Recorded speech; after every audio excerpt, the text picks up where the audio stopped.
trains. The final frontier.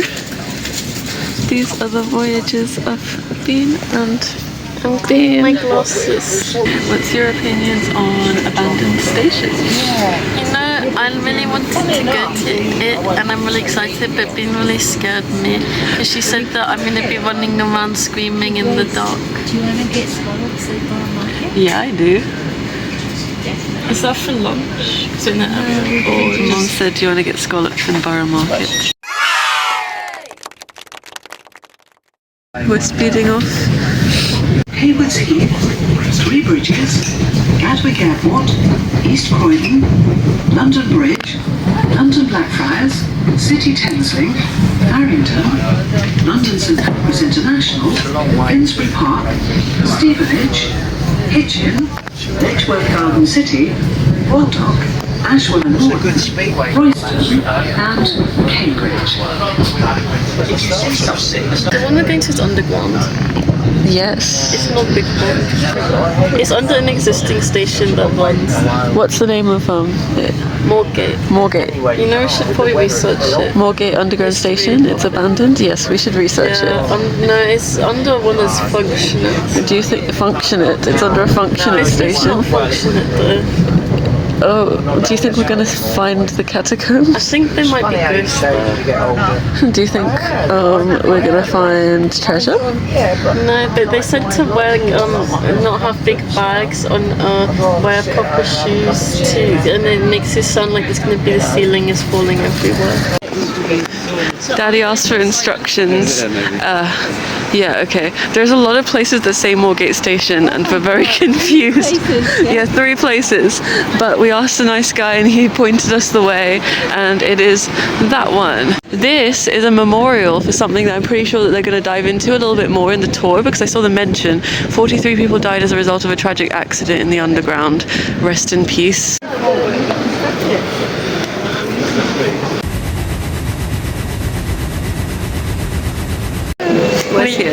We're at Moorgate Underground Station, the bit that's currently open, and we're waiting near some amusement to be taken into the tour, and it will be all sorts of secrets uncovered.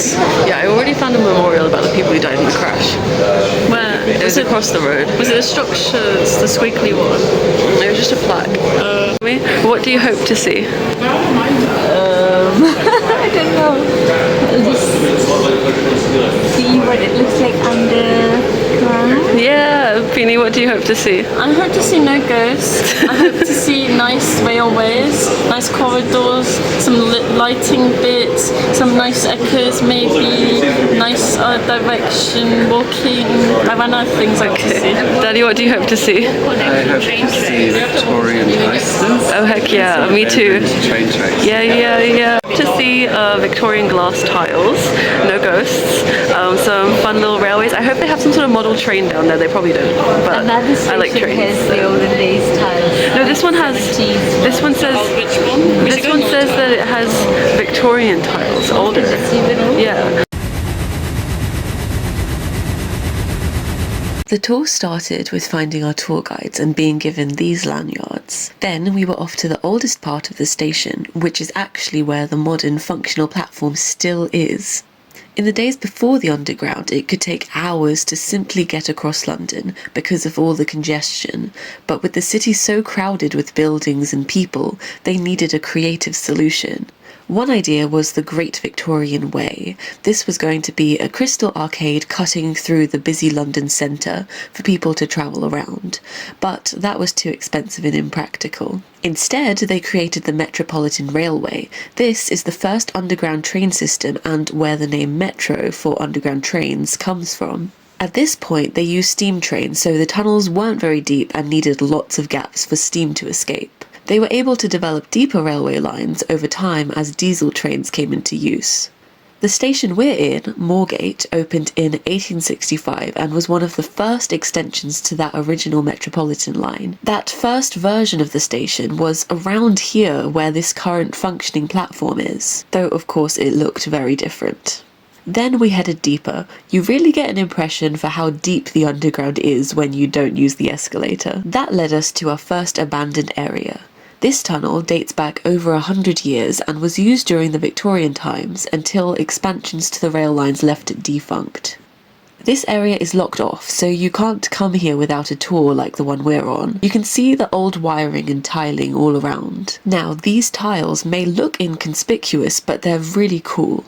They are the original Victorian tiling and they're made of glass. Back then, they wouldn't have been able to get their underground nearly as bright as we're used to today, and the glass tiles are super reflective like a mirror, and they reflect any bits of light they did manage to get down there to help make everything lighter and easier to see. The tiling is pretty fragile down here, and the brown staining in the ceiling is a result of many, many years of treatment to help reinforce it.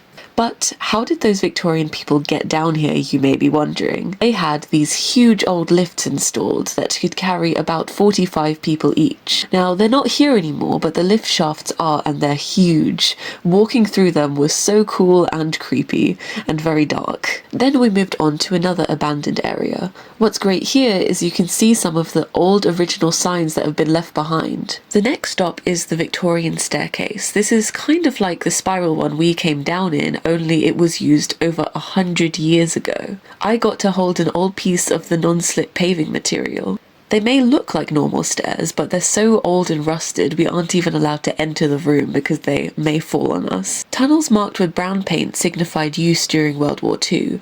The public used the underground as shelter from air raids, and staff had their own dorms at the time to stay. We had to go out of this area and walk around a bit to access the next abandoned tunnels, and that includes some of my absolute favourite parts of the tour. In the secret tunnel, and my family's not listening to me. Since this whole section we're entering was abandoned, they started using it for ventilation for the new trains, and that's why they put this awesome huge fan here. But even that's out of use now. In the next tunnel you can see remnants of posters and advertising from the early 20th century. I didn't even notice these faces when we first came in, and realising there were eyes watching us was kind of terrifying. This one is an ad for Lifebuoy soap. One day, new builds meant this platform got replaced, so it was abandoned, leaving these advertisements and posters encapsulated in time. In take two, I wasn't filming, where are we? It's very dark void. In the dark void? Have you found the ground princess yet? In like a passageway that had a lot of old like graphic design posters. I know, I hadn't noticed it at first and it was so like shocking when we saw it. Next, it was back up to the functioning platform. It's so weird to think that all those abandoned catacombs were bustling just like this once upon a time. Kitty. Hi. We're looking at the We're in the underground stuff, current modern station. but they're still quite old. But it's really, really like old. 100 years old. It's just still in use. For the next part of the tour, we got to walk along the tracks. This is an example of the widened rails, where the tunnels were reworked to have more capacity for tracks and trains. This section has been closed to the public since 2009, and is hidden just off the edge of the current functioning platform. It was awesome getting to be right down by the rails, and the tunnel felt so huge and dark. It's interesting seeing all the random things that were left behind here, like this weird headless animal statue which sort of looks like a horse or a deer because it has hooves. We asked the tour guide, but no one knows why it's here or where it came from. Everything's very damp down in these tunnels because this area of London is marshland, and there's also some river tributaries running under the grates. We went to another section that we're not allowed cameras in, so I don't have any footage, but it had lots of cool chambers. You have to come and see it for yourself. Returning back to the main station, they spoke a bit about the train crash which happened in 1975. Coming into the platform, the train didn't slow down and ended up crashing, killing 43 people. They still don't know why it happened, and the best theory is that one of the drivers had a health issue. I saw a memorial for this tragedy outside earlier. This incident is actually what led to the creation of technology that automatically slows trains down when they're approaching the platform. With that, our tour was over and we exited the station. It's so strange walking around these dark, abandoned caverns, knowing they're hiding right below our feet as we walk around London. Down in Moorgate Station, there are so many secrets tucked behind doors we don't notice and can't access. This ground started as dirt, and now there's a bustling, thriving system of tunnels and trains running through the heart of London but hidden down out of sight. Everything we saw today was all in use once upon a time. Those tunnels were flooded with people every day, with busy lives rushing to their destination. It makes me wonder how long this platform will stay around for and what remnants we'll leave behind for people of the future to uncover.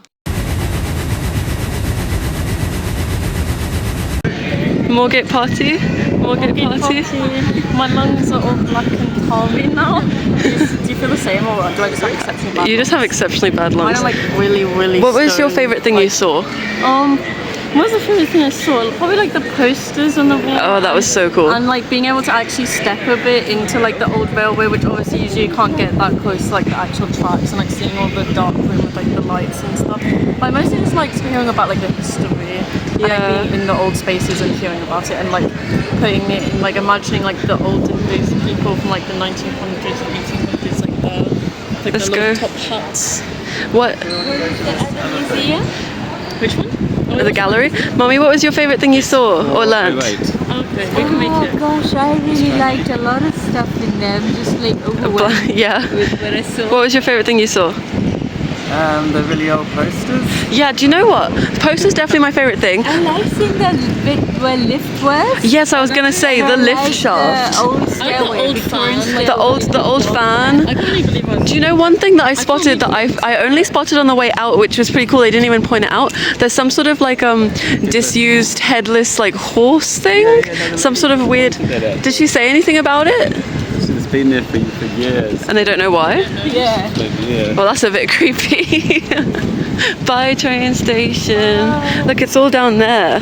I'm missing bits of it. But Oh, don't leave me. yeah, it's all down there, isn't it? Cool. It was so deep in the ground.